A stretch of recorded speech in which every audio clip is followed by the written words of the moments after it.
Ladies and gentlemen, we are so back. We are so back. The Premier League is back, and boy, I am excited. I'm excited. Liverpool beat Bournemouth today on the opening day, 4 goals to 2. And what an opening day it was because this game literally had everything. It had the debutants playing, it had comebacks, it had last minute winners, it had fans going absolutely crazy. It was just a classic Premier League day. And let's talk about it. Let's talk about the best players. Let's talk about the first half, the second half. There's so much to unpack. I think heading into this game, a lot of people didn't know how Bournemouth would play. I think we knew how Liverpool would play based on like how they played against Palace in the Community Shield. But a lot of people didn't really know how Iraola would set up his squad against Liverpool. Actually, when the lineups came out, I was looking at the injury list Bournemouth had. And I saw that Christie's out, Clivert's out. They had some big names out, and there was like a lack of creativity for this Bournemouth side, which is kind of rare. Last season we saw a lot of it. This season, there wasn't really a real channel of creativity, and that's basically why they struggled so much in that first half. I think Liverpool, for the majority of that first half, they dominated. They were able to create some chances here and there. I don't think they were like stellar. I think bits and moments they were like missing that final pass, whether it was through like Verts or Ekitike or Salah or basically that front line. They were kind of missing that final edge. I think Bournemouth's defense really got tested, and honestly, for the majority of this game, you could tell that Hoyson and Zabarni are going to be missed this season. Not to say that, Senesi and Diakite had like a terrible game. I think they were poor. I think Diakite was probably better of the two, but Senesi really struggled today. Iraola really missed the composure, the ball playing ability of Zabarni and Hoyson today. And Liverpool simply just took advantage of that because that's literally how the first goal came. It was terribly defended. It was a bit jammy, to be fair. Ekitike got a little bit lucky, but McAllister plays a lovely through ball into him. And Ekitike, with his silkiness, his technical ability, takes the ball in his stride, kind of skips past Senesi, who makes like a blunder of a challenge. And honestly, it was just lazy defending from Tyler Adams. I think he could have done better. And that's how Liverpool just grabbed the first goal, just towards the end of the first half. And that pretty much just sums up how that first half went. I thought a lot of people did struggle. I think Kirk has really struggled against Semenyo in that first half. Kirk was getting bodied, kind of getting skipped past. Didn't really know how to handle that right side of Bournemouth too much, and it showed because in the second half he got subbed off in the 60th minute. I thought McAllister was good in that first half. He really kind of controlled the game. I was actually really interested to see how McAllister, Szoboszlai, and Verts played in that midfield today. I think for maybe 60 minutes of the game they were good, but I think towards the end their physicality, their at least the lack of it, really kind of showed. They kind of lost the control, the composure, and Bournemouth obviously took advantage of that in the second half for their comeback. But I'm really interested to see now how Slot, going forward, looking at how they played this game, is going to line his midfield up, whether it's going to be with McAllister, with Gravenberch, or Szoboszlai and Gravenberch, or because we know Verts is going to be that 10. I think Slot really wants to play that 10, that outlet. But it's going to be interesting to see who plays behind him, or if he decides to play Verts off the left. I don't know. I think today was a little bit experimental from Slot. I don't think it's like his final cut piece midfield. The second half was way more intense. It was really like Premier League standards. Both teams kind of woke up, and Liverpool grabbed a second through Gakpo. Now again, like I said about the miss of Hoyson and Zabarni, I think Liverpool really took advantage of that because it was poorly cleared.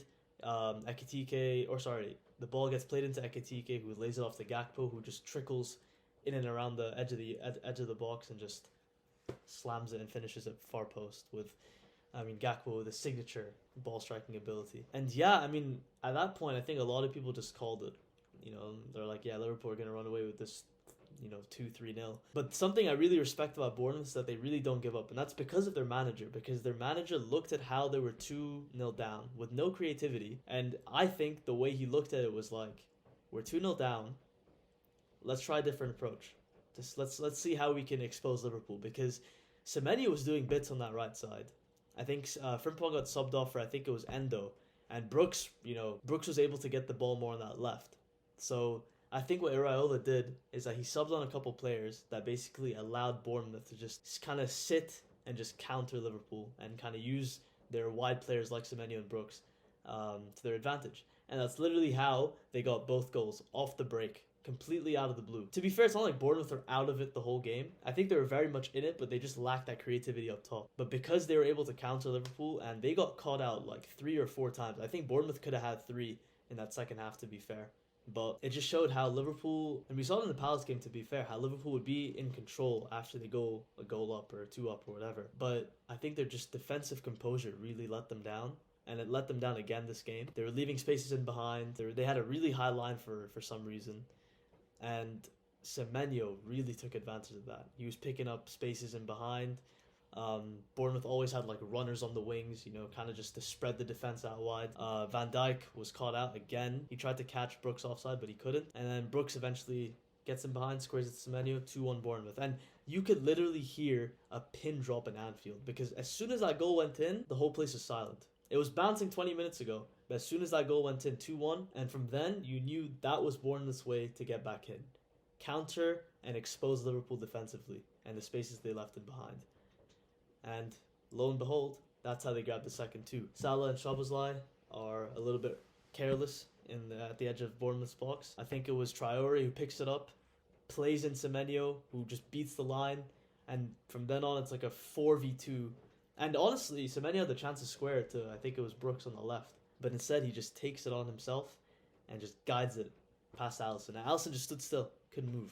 2-2. And I couldn't believe it. When that went in, I'm like, there is a chance for a real upset here. There's a real chance. And I want to take a moment to talk about Semenyo, because this guy's a gem. This guy's a gem. And I'm surprised Bournemouth kept him this summer. I thought that he was going to get his move to one of the bigger clubs, but it just shows this guy is quality. To receive the racial abuse he got at the beginning of the game from that fan in the wheelchair, which is absolutely disgusting, to then mentally overcome that, keep your head in the game, you're going 2-0 down, and to score 2 goals against all odds to bring you back in the game, and to get the man of the match too. What a player. That takes real mental resilience, and fair play to Semenyo. I think he's a real spark for this Bournemouth team going forward, aside from the other quality players they have. And yeah, going forward, Bournemouth really, they have a good player in their hands, because you saw in the first half, this guy was giving Kirkaz work. He gave Wirtz work.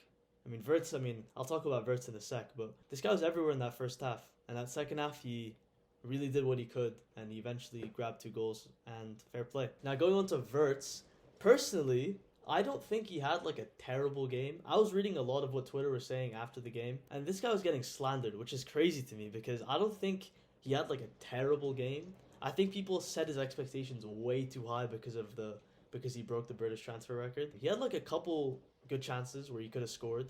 I think it was 2 chances where he could have scored. Created a couple chances, to be fair. But like I said in that first half, Liverpool really lacked that final pass to score. I don't think it was like a terrible debut.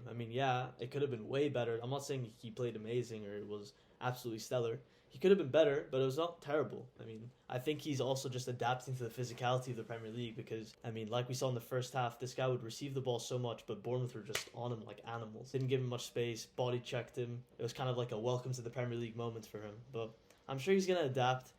You can kind of see how he's like playing between the lines alongside Achintya and stuff. And I think it's just something that we're going to eventually see better of through Wirtz, because he's a top player. I'm sure he's going to get his time. I'm sure he's going to get his goals. And we're going to be talking about him in a more positive sense in the future. So yeah, back to the second half. I think at that point, 2-2, about 10 minutes to go, I didn't know what to expect. That's when those last 10 minutes, I'm like, okay, there's something really special can happen here, whether it's for Bournemouth or Liverpool. Because if Liverpool score 3-2, Anfield's going to be roaring. Brilliant opening day. If Bournemouth score again, Liverpool choke a 2-0 lead and lose the game, that could break headlines, genuinely. That could be like that would be an even better opening day in terms of like media outlet. But like I said, with that Bournemouth backline, they unfortunately, those last like 5 minutes, they really sat back. They tried to like pick apart Liverpool where they could in and around the box to counter again. But Liverpool just kept the ball better. They obviously made their subs. Chiesa came on, Endo came on, Gomez came on, Curtis Jones came on. They really brought on players that can kind of just like control the game a little bit more. And they just piled on the pressure. I think they got more players in the box. Bournemouth had to kind of just sit back and take the grit a little bit. Salah gets the ball at the edge of the box, puts in a lovely cross in that corridor. Keeper gets a hand to it, deflects off of a defender, and then they try to clear it. Unfortunately, they didn't do that properly. And Chiesa off the volley. Great finish, by the way. Off the volley, just guides it into the far post.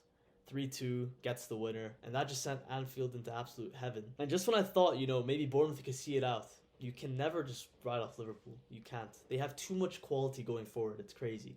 Off the bench, in the starting 11, they just have too much quality going forward. Yes, they've been exposed defensively in the last week or two. But going forward, they're a top team. They are such a top team. And then, just before you know it, Mr. Inevitable, Mo Salah. Of course, he had to get on the score sheet. Then seals the win for Liverpool, gives them the 3 points on opening day. And fair enough, because that was a great game of football to watch. So yeah, a couple takeaways from the game in general. I mean, I think, like I said, Liverpool will have their defensive questions going into the next games. I think they have a tough fixture list, to be fair, as well, so they got to really patch it up. Bournemouth, I'm not gonna criticize them too much. I thought they actually played pretty well today. They got a little bit unlucky towards the end, but it's their own defensive mistakes that cost them. And Semenyo, wow, what a player! And I think that they'll really benefit by getting Christie and Kluivert back, because it kind of adds the attacking prowess to the team that they didn't really have too much this game. So yeah, let me know what you guys think in the comments below. I really want to hear your thoughts. Anything that I missed that Liverpool and Bournemouth did, I'd love to hear it from you. So leave it in the comments below. Like, share, subscribe. Road to 100 subscribers on YouTube. And I'll see you guys in the next reviews coming soon, because the Premier League is back. Football is back. Barca is back. And I can't wait. Take care, guys. Peace.